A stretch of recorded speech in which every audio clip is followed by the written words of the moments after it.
nggak terlalu paham ya soal mekanisme pemberian amnesti ini. Mungkin Bapak bisa menjelaskan. Kan setahu saya kasusnya Pak Hasto ini kan belum inkrah ya Pak, dari malam tadi gitu. Nah, dan KPK juga berusaha, masih ada apa waktu malam tadi itu ada rencana untuk mengajukan banding kasus itu. Nah, ini gimana pemerintah menjawab soal ini Pak? Memberikan amnesti kepada kasus yang belum inkrah gitu. Itu aja sih dulu Pak. Langsung aja. Satu lagi, silakan.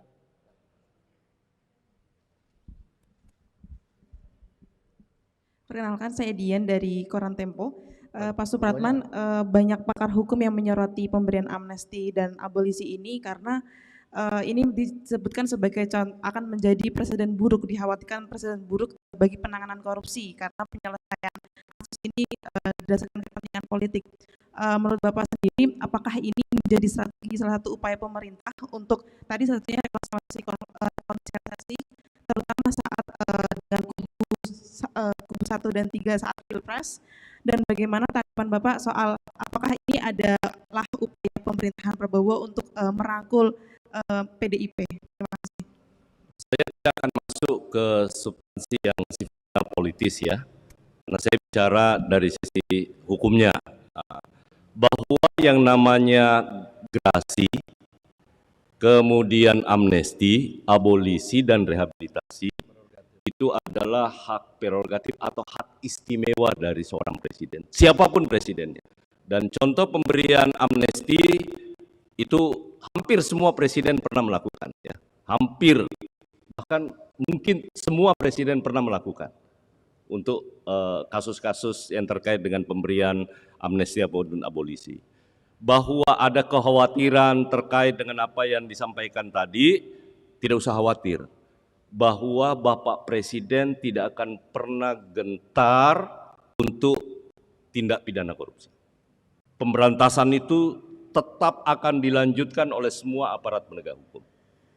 Nah, kalau kemudian ada yang seperti ini, teman-teman bisa nanti bisa membandingkan. Artinya Presiden mendengar apa yang menjadi suara publik. Itu intinya, ya.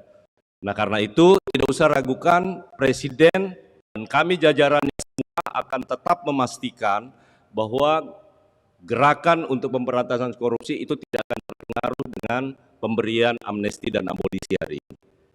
Jadi ini adalah sekali lagi pertimbangannya tadi rekonsiliasi, persatuan. Presiden ingin semua komponen bangsa berpartisipasi dan bersama-sama, karena Presiden merasa semua anak negeri, ayo kita bersama-sama untuk membangun, apalagi dengan seluruh elemen kekuatan politik.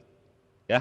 Kemudian yang kedua, bahwa apakah tepat amnesti diberikan kepada Pak Hasto, ya, karena belum inkrah. Intinya adalah baik amnesti maupun abolisi yang menghentikan proses penuntutan dan termasuk memberi pengampunan, tidak sama sekali ada aturannya bahwa putusannya itu harus inkrah, ya, nggak ada. Nah, karena itu saya ingin sampaikan kepada teman-teman itu soal penilaian presiden, ya, penilaian presiden. Cuman bedanya adalah kalau abolisi sebenarnya kedua-duanya itu mirip. Kalau kita lihat di Undang-Undang Amnesti dan Abolisi, Undang-Undang Nomor 11 tahun 554, di situ dijelaskan bahwa yang namanya abolisi adalah pengampunan yang berakibat, punya akibat, ya, punya akibat. Nah, karena itu kalau untuk yang abolisi adalah menghentikan penuntutan. Jadi akibatnya itu kurang lebih sama, ya. Jadi saya berharap diskusi kita, diskursus kita tidak lagi mempersoalkan soal kenapa, karena itu juga sesungguhnya adalah merupakan hak prerogatif presiden. Oke ya, cukup. Baik, ya. Makasih. Satu lagi. Silakan.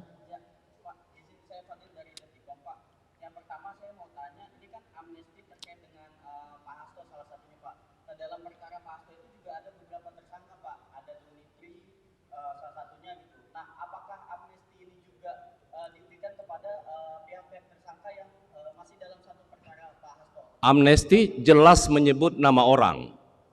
Jadi yang terkait dengan Pak Hasto yang diberikan adalah kepada Pak Hasto. Ya, oke ya, cukup Baik, ya. terima kasih rekan-rekan Makasih. semua. Selamat malam.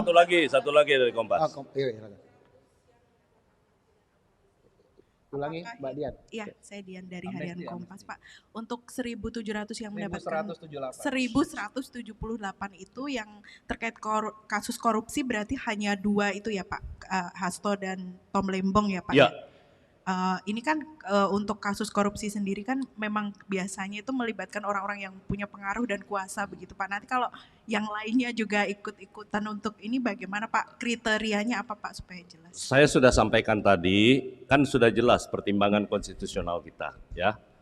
Tentu Presiden dalam hal ini untuk kegiatan pemberantasan tindak pidana korupsi sekali lagi tidak akan menurunkan. Presiden sudah berkali-kali, bukan hanya setelah beliau menjadi presiden. Kami mendampingi beliau sudah sekian lama ya, dan itu tidak pernah berubah. Ya. Jadi untuk yang sekarang sekali lagi adalah ini bentuk presiden pingin ada rekonsiliasi nasional. Rekonsiliasi nasional, ya. Terima kasih. Baik, makasih rekan-rekan semua. Selamat malam atas kesempatannya. Karena Kepresnya berlaku hari ini 1 Agustus seharusnya, ya. Kepresnya berlaku 1 Agustus. Nah, yang berikutnya pelaksanaannya silakan tanya ke lembaga yang melaksanakan itu. Oke ya, makasih. Baik, rekan-rekan semua, makasih ya.